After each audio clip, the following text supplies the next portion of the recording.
I believe everyone has an inherent right to defend themselves, but unfortunately there are many countries which restrict my own and their citizens' ability to do that very thing, which I believe is a travesty. It's utterly ridiculous. They restrict access to the most effective tools for self-defense, like firearms, and they are by far the most effective tool for self-defense, and then access or even availability to possess or keep on your person items that are legal, but it is illegal to have them on your person for the purpose of self-defense, like a pocket knife.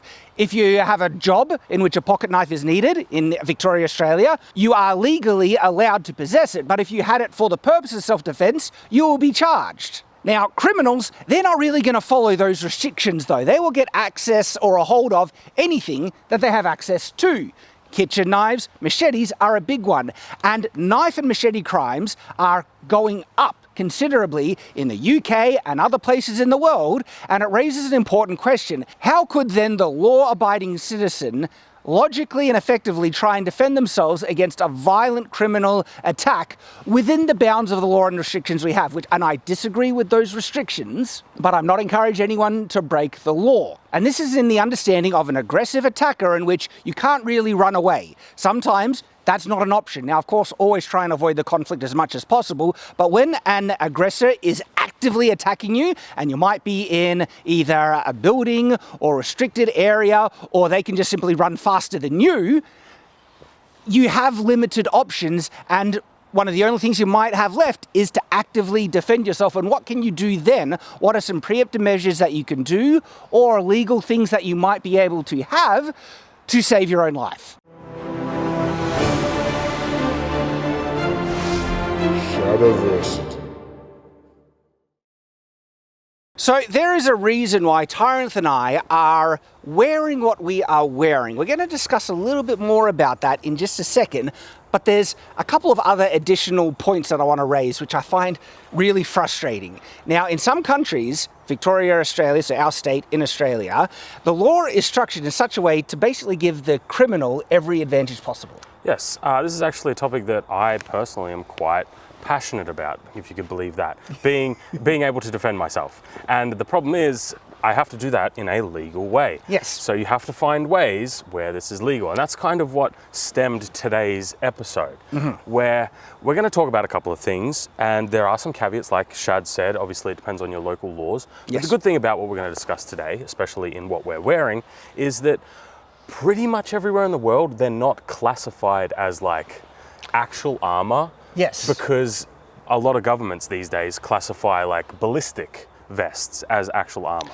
In Australia, Victoria, we are not allowed to get ballistic vests. We're not allowed to get any armor. In fact, any bodily armor. Or non-lethal stuff like tasers or pepper spray, that's all illegal. Now, anything to defend yourself. And no, let's spell it out for him. Anything for the explicit purpose to defend yourself is illegal. Yes, you're not allowed to carry anything for the purpose of self-defense. If you happen to have something on hand or that you can get, which matches the force the criminal is using against you, you are legally allowed and justified to use that. I think this is retarded, because the best way to nullify a violent threat is to use greater force. That puts you in the most high chances to defend yourself, to protect yourself, and neutralize the threat. No, that's not allowed in Victoria, only equivalent force. And so if you happen to have a pocket knife on you, which you carried for your job, a utility item, you're allowed to have it. But you're not allowed to use it unless the criminal has a knife or a greater form of force multiplier that they're using against you, then you're allowed to use the knife. It's utterly retarded. The way it's worded is essentially proportional force. Now, in the heat of a moment when somebody's attacking you and you have adrenaline and it's fight or flight and it's either life or death, proportional is just such a fascinating term to put in there. Anyway, I feel like I'm going to get annoyed if I talk about that. Anyway, we're talking about armors that you can procure pretty much everywhere in the world that are classified as either per se like sporting equipment or just like LARP, not even LARP, just like stuff that you can wear, and that is a gambeson or maybe even a fencing jacket. This is the interesting thing. We have tested stab-proof jackets on the channel, and depending on your local laws, they may be illegal too. They might be illegal or not, and you might not be allowed to have it. But there is some types of body armor which have no restrictions at all, which you might be surprised the level of protection it can give you. Is it perfect? Well, it's not perfect. Very little, like even full grade metal armor isn't even perfect, but the purpose of it is to protect yourself enough. That's the goal. Yeah. Now, the one that I'm the biggest fan of is gambesons. The reason why is they're not only comfortable, they're very stylish, especially if you get like one that you like. For example, this one that I'm wearing from Steel Mastery, this one's Shad's. Now, this on camera may look a little bit medieval. That's because Shad chose that. Like I wanted it. You can choose all these different things. This one's a little bit light, but you can get things with like 350 Newton material, different layers, different thicknesses, different materials on the inside. And different coloured patterns on the surface. If you don't even want patterns, you don't need them either. I chose the Shadiversity logo, right? But I could have picked a modern style pattern or something like that to make it more modern passing clothing. And then I can pick the layering on the gambeson. Well, let's put this into perspective. Yeah. Let's say if you don't think that this is fashionable, I'm going to throw up some photos of what people consider fashionable, and let's have a discussion about this. Well, this is the thing.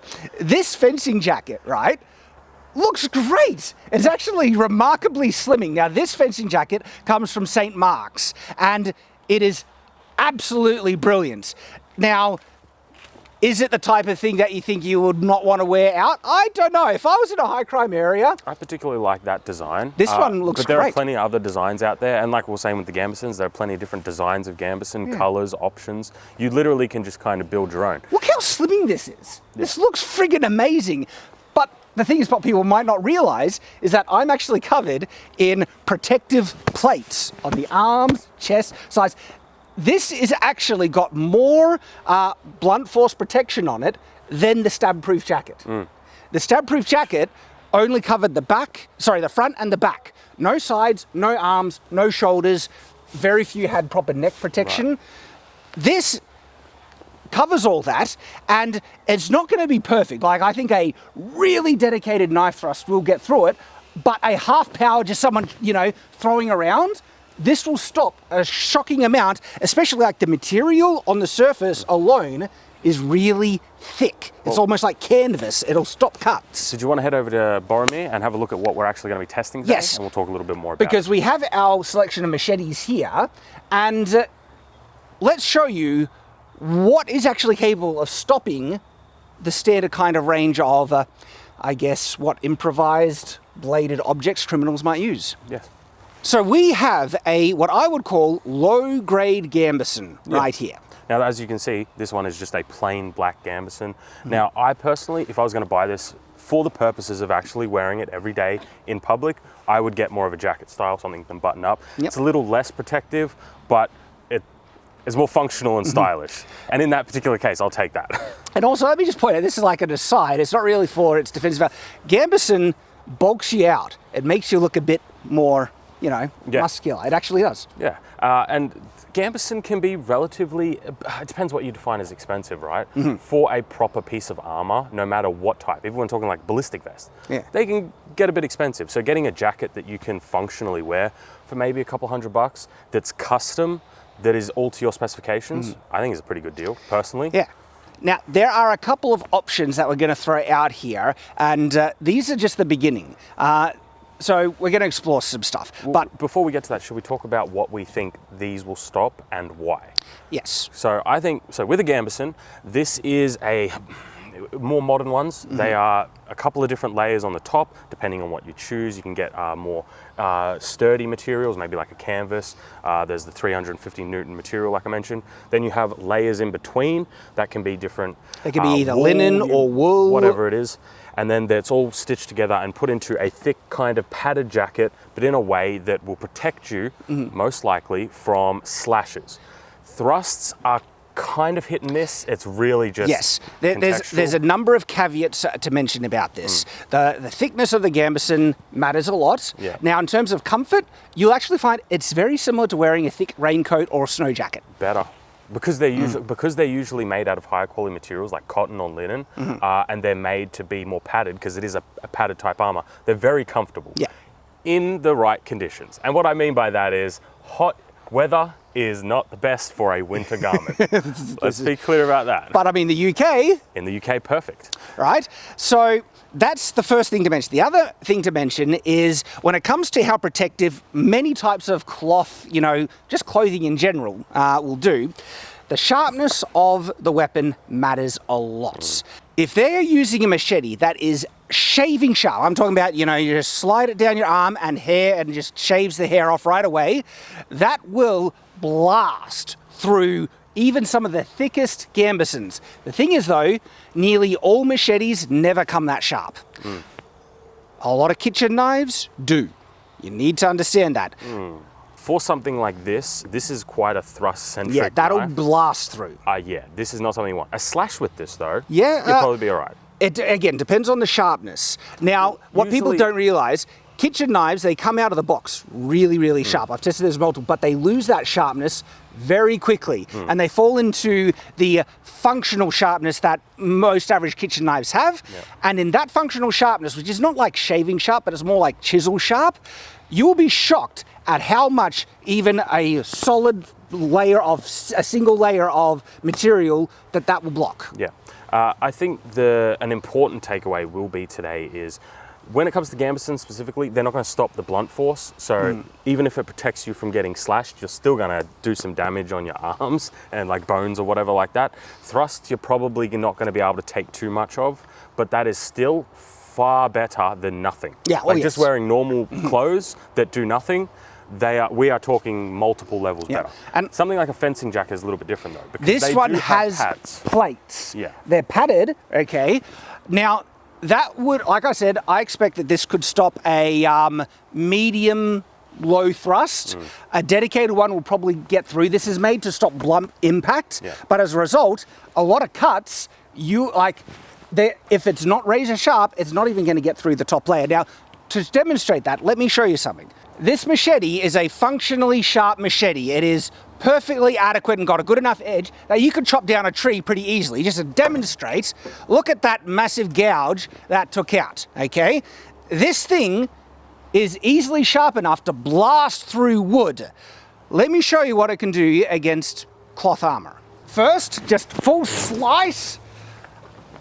Barely the top layer, but this did not cut through. This would have protected you. And then if I go to a full powered strike, just, and remember, this is low grade gambeson. We're talking about one layer of linen, very thin packed wool. The bottom layer got through only in sporadic things. So you would have a light cut as a result of that full powered strike, where if you weren't wearing this, that would be a severe laceration on your body. And so this low grade, and I'm talking about low grade cheap gambeson, protected you quite well against, a functionally usable machete. And remember, your armor is the disposable thing. It's meant to get damaged, so you don't.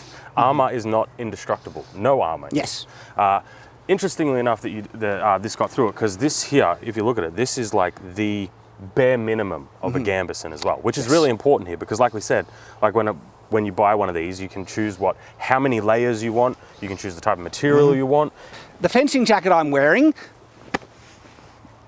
it's even made out of coarser, stronger material, and these are solid padded plates. I wanted to test that, but Shad doesn't want to sacrifice it. Look how great it is. This is my actual fencing jacket. So St. Mark's, they sent it to us, and I love the thing. But for completion, we could show how good it is, because I don't reckon we'll get through much of it. I don't want to slash it up. There is a decent chunk of content that we just can't financially justify making anymore here on Shadiversity, which is a real shame, because I actually love that content, and there is a core, passionate, devoted group of fans that still love that content. And so we're still able to give you that content thanks to our supporters. And so if you sign up, and it's just $1 a month, starting there on either Subscribestar, Patreon, or channel memberships, you can get access to it, because this week is a classic. It's a mini fight scene autopsy, breaking down a fight scene, the stuff you love, and me and Tyranth are looking at the Game of Thrones Tower of Joy fight scene. And it's fun. There's a lot of things to comment on, and we even tried releasing that, I think, months, maybe even half a year ago. and YouTube absolutely buried it. It was going to harm the performance of the follow-on videos, and we just had to take it down because it was performing so bad. And it's not because people don't love that content, it's because YouTube was not giving it any recommendations at all. And I don't want to see that content disappear, so we're still making it, and it's thanks to our supporters. $1 a month, and that's going to be released this week, or will be out this week, and you're going to really enjoy it because I still love that. So I hope to see you there, and thanks to everyone who is supporting this channel. So we have some different levels of Gambeson display. Like I said, the black one is medium low grade. It's almost actually some of the lightest, thinnest that you can buy that still qualifies as Gambeson. We have this one, which is coarser and thicker, okay? Not as layered, but we can layer it up to show what full much thicker Gambeson can do by layering this on top. Okay, so what I want to do is do like an average strike that you could logically expect from an assailant, because if I brace myself and do full power, right, that's actually going to have different results. If there was just an attacker who's just, and I've seen these, machete attack videos, and they're usually just swinging about wildly, where they're doing this stuff, right? I got through only one of those cuts. And I think one of them, the only reason why you got through on that one was because it was a bit more of a slicing action. A bit more of a slice? Rather than a chop.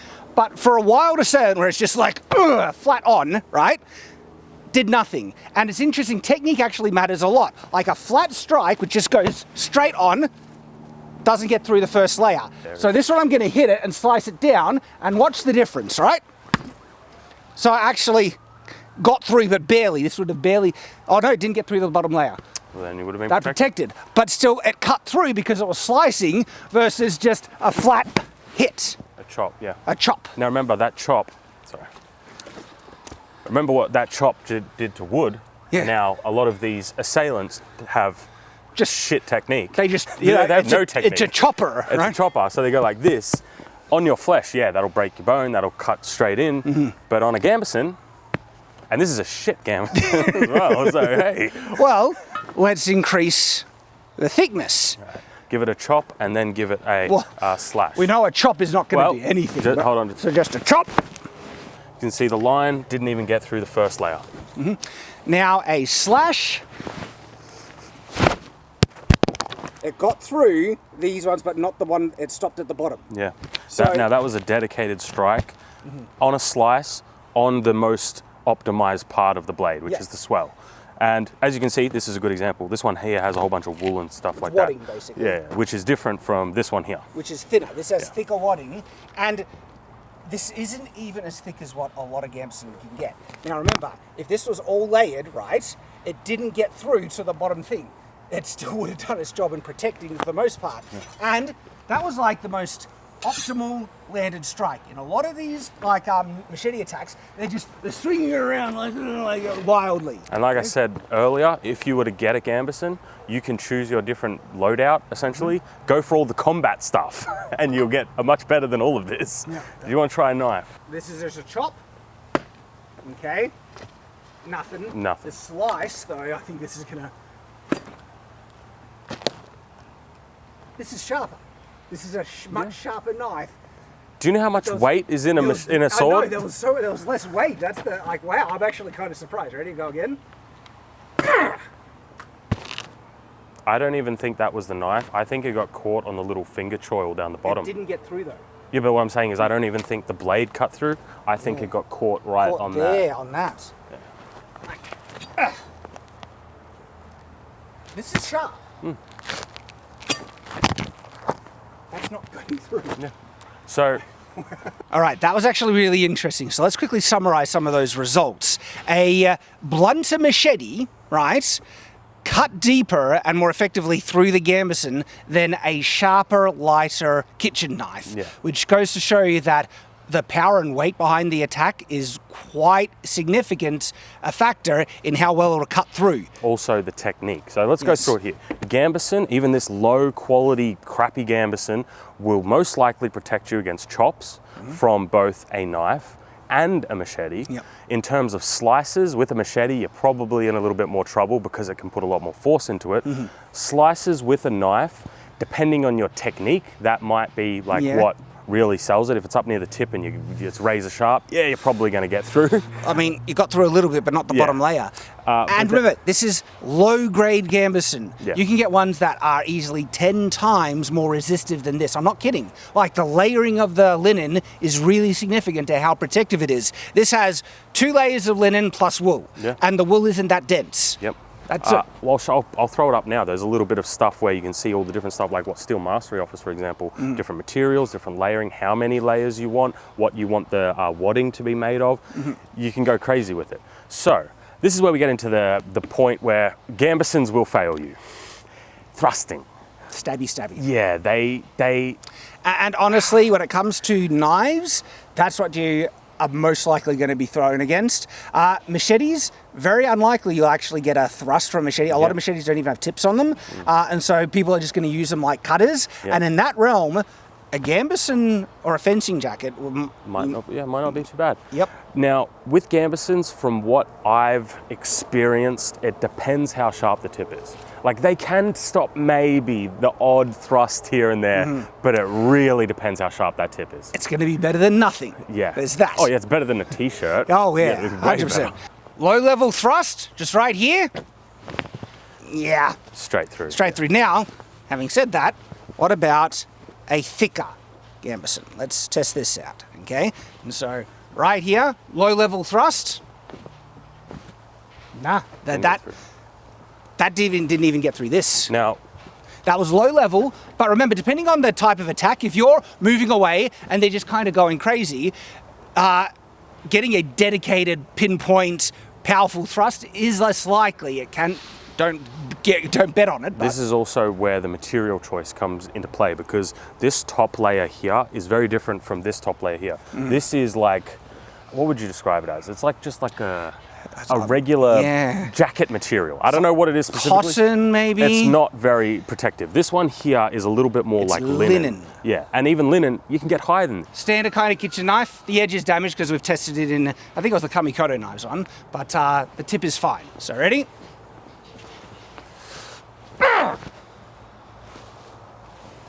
Nope, didn't get through. I'm going to go harder. I can go harder. I'm worried about the grip and sliding down. All this makes me want to do is get like a custom Gambesson from one of the sellers at the highest rated protection and just go crazy. see what it can handle. Yep. Yeah. It's not the most acute point. I think it got through on that one. Yes, just got through the first layer. Yeah. So, The layers matter. yeah, like we said, Gambesson also will not protect you from the blunt force of this. This will hurt. Oh, yeah. But it's better than dying, essentially. It's not a good stabbing one because there's very little preventing their hand from sliding down. Yeah, that's why kitchen knives are... They're not good. So I'm actually going to thumb it like this so my hand has less likely chance to fall down. All right, ready? Yep. Nah, didn't get through.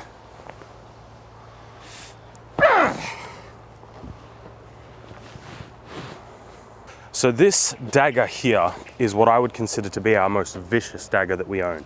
This one here is the type of dagger that not only will be able to thrust through all of this, it also will be able to slash through all of this. So this here is the Honshu, I can't remember what they call it, like... Some type of tactical gladius. So Tyranth is going to show you what this can do. So slashing and stabbing. So slashing with this, if I try it down the... I'm not actually sure what will happen if I do down near here if I slash. Nothing. But now if I move it up towards this little tip, we're getting through. Yeah. Yeah.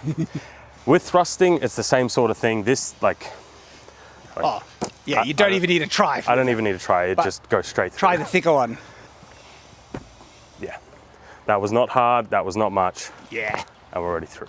So this really just is dependent on the type of dagger. Like this is death. This is vicious. This is not a kitchen knife. That is true. So very few kitchen knives will be as deadly as this thing, but some do have sharper points than others. That is true, but this one here is engineered in such a way to just destroy everything. So with kitchen knives, there's a little bit more hope there. This will kill you, you're dead. And look, in every situation, you should be trying to disengage, get away, and this is like no retreat scenario, basically. Well, we're not even giving, this is not self-defense device, this is not like gospel, whatever. We're just trying to expose to an audience, let's say, different types of perfectly legal and fashionable Options. options that you could wear that is comfortable in cold weather and that is better than a t-shirt and maybe, who knows, could save your life. Yes. I like that. That sounds like Me a good too. video to me. I think we've demonstrated the effectiveness of gambeson against both daggers, knives, and machetes. Surprisingly effective against machetes. Actually, not really surprising. I kind of expected it, but some people might not realize how good just linen material can be to stop slashes like that. And remember, this is a really cheap, not good one. There is a wild card, if you want it. Sure. Now, Tyranth thinks it's silly. I actually know people done it. If you really wanted very protective with something to stop against attacks, you could actually wear chainmail. It's an option. It's not illegal to my knowledge. I don't think it is either, but I think that's, like, I was going to bring this up. Would you wear it to your office job? That's what I'm saying, is like, if you're wearing it down the street for like a mate's day out or whatever, yeah, people are probably going to think you're going to a convention or something. So yeah, you're probably going to get away with it. But like, if you've got to go to your 9 to 5 with it. I'm talking about underneath your shirt. What? Yeah, underneath your shirt. Are we talking about proper riveted mail here? Yep. I would not wear that underneath my shirt. Well, this is a full hauberk. Yeah. We're talking about, well, what I'm talking about, man, greasy, is a chain shirt. Cutting it off at the sleeves, doesn't go too far low. It will be heavy. People don't realize how heavy chainmail is. It's not like, it doesn't make you immobile. This weighs like 10 kilos or something. 12, I think. But you feel it. A lighter one, you're probably looking at 6 to 7 kilos still. Chainmail, okay, can actually very easily be worn under your shirt. You would want a shirt, then the chainmail, then the shirt, because you don't want to pinch on the skin. It's actually an option. If you were really concerned about your safety, I actually think this is a real option to consider. It would be heavy and uncomfortable. That's why you'd have to be pretty concerned about it. Gambeson is really comfortable and wearable. Yes. This fencing jacket is light and maneuverable. Yeah. Now, it's less practical in terms of everyday clothing, but if you are concerned about it as like, this is the jacket you wear outside and you take it off when you get there, it's an option. Yeah, I don't know. Like, mail, like actual mail, is Legit. heavy. It's also very metallic. Wearing it under your clothes, it's like a very impractical way. It'd be a workout. Like, it's not something you would do. It's not something you'd realistically do. Wearing a gambeson or maybe even like a fencing jacket is something that is actually feasibly done. Yes, I think this is, I know someone who did do it in real life. The thing is though, it is I think the discomfort is what most people would like say, nah. But if you wanted, honestly, the most protective thing that you could wear under your clothing that is then completely unnoticeable, even more unnoticeable than a gambeson, you could wear this under your clothing. And check out our dedicated video on, this is riveted. I'll put in a bunch of clips. Riveted chainmail can stop most things, only the most dedicated, full force stuff. If you're talking about machetes and kitchen knives, this basically you're not going to get through proper riveted mail with a machete or a kitchen knife. Right. I think it's impractical. I would much rather go for one of those other two options because you can get like a nice fencing jacket and put something stiffer. For example, this one's got like more foam padding than anything else, but you can get stiffer plates. Yeah. You can get, so I would much prefer to go that route, personally. So this is all in trying to stop, the attacks landing, a hit on your body, all right? What are some things that you can use to attack back, okay? Depending on the country, it can be very limited. There's one thing worldwide that I love and I'm a big fan You're of. a fan of this because I'm a massive fan of this. Yeah. Okay, I want them to come back into fashion because, to my understanding, there is no legality restrictions around this item. Because it's a medical device. It is, and you're allowed to carry it or use it wherever you. and we're talking about walking canes. There are places that you could possibly find to get them. One of the drawbacks for this for me is its stopping power. So I experimented and upgraded it. From the outset, you can't tell the difference, but when you hold it, Yeah, this one's a thick, like steel pipe. it's steel. It's a steel pipe. This one's a little bit thinner. It's made out of carbon fiber, I believe. It's a carbon fiber rod. No, this is not carbon fiber. Yeah, it's thick. I've busted one open. It is. Maybe. Okay, yeah. But this one is a solid metal pipe I got from the hardware store that I attached the pommel to, and you'll hear that it is metal. Well, that's mostly, yeah. Now, the reason why, well, I mean, there's so many reasons why a cane is a good weapon. Like, and not even going in any particular order, it gives you reach. It Yes. puts you far away from your opponent. On top of that, like I said, depending on what type of head you have, I like something with a beak. Once you you hold it all the way down here. Concentrated striking end. Yep. Now, like in terms of legal reason to possess it, and I know Americans will be laughing at us, but like, look at all the hoops you need to jump through to just protect yourself. Unfortunately, this is the reality in many countries. Mate, I'm getting old. My knees are getting old. Right? But the illegal reason to have it, fashion accessory, unironically. To walk. But even if not that, but funnily enough, It hurts to walk these days, Chad. To walk. people don't know this, but because of my chronic fatigue, there is a symptom called orthostatic intolerance, which is like walking can mostly be fine, but when you're standing still, your legs get fatigued really quickly and you have trouble standing. And so I actually use a walking cane in my everyday life just to lean on. It's a leaning cane, and I use it in real life. Now, you don't even need that. You can have a walking cane as a fashion accessory, and that's a legal reason. And if you just so happen to be attacked and you have a walking cane, these things can be absolutely legit. What the main goal would be is fend them off. Yeah. And if you just show that you're willing to defend yourself, like, and you're ready to, that can scare people off, the attacker off, and you're done. You don't need to pursue you. And even then, if you can just fend them off until you can get more assistance, call for help, break out of the engagement, that's the goal. That's the goal. But then if they're not letting go and they're constantly pursuing you and you have to incapacitate them, having something that helps out works. Now, honestly, this is kind of one of the main things. Like, if you have a legal reason to possess a pocket knife, that's a self-defense tool that you could use if they're using something as lethal against you. Yeah. But knife against knife Is not a... well, if you have some protection, it's better, but still, that's like, not a good... I actually think reach Is more important, yeah. gives you a good advantage. Pick up a stick.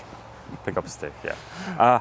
But I think that kind of summarizes everything. Yeah. We've kind of explored all of it. And like we said, today's episode is more just like, if you're in one of these places where you have a whole bunch of restrictions on the ability to defend yourself, and you're not even allowed to defend your body. We can't even have pepper spray. Yeah. That's how bad it is in Australia, Victoria specifically. And something like gambeson or something like a fencing jacket are good alternatives that I personally think are quite stylish. If you can pick them to look different than this. You can. This is like, Shad loves medieval stuff, so he picked a medieval pattern. That's part and parcel with the channel. You can also pick, like we said, different colors, different material choices, different thicknesses, and I would much prefer to wear that out on a day down on the town than just a regular sporting jacket that will protect me from nothing. Yeah, I mean, I still think this just looks so great. There is only one downside, and that is I am yet to come across a gambeson with pockets. There's that. I have not found one, but I personally am willing to make this sacrifice. I don't need pockets. So shout out to some of the items we're using in this. This is the St. Mark's fencing jacket that I'm wearing here. Genuinely brilliant. Gambeson from Steel Mastery right there. I have one of their actual combat ones, which I chose all the thing, and it's much thicker than this, much more protective as well. Cold steel self-defense walking cane. There is actually beaked ones now that I remember, with different handles and stuff. You can also get, what are they, the Irish Shillelaghs. Yeah. Like, there are options. There are options around. So So just know your local laws and what you Yes. can do, and find ways to work within them. And protect yourself. Because I think should be a damn right everyone should have. Now, if you want to see how tough mail can be to get through as an option you could consider, check it out when we test this riveted chainmail right as far as we can go. Thanks for watching, guys. Cheers. Oosh.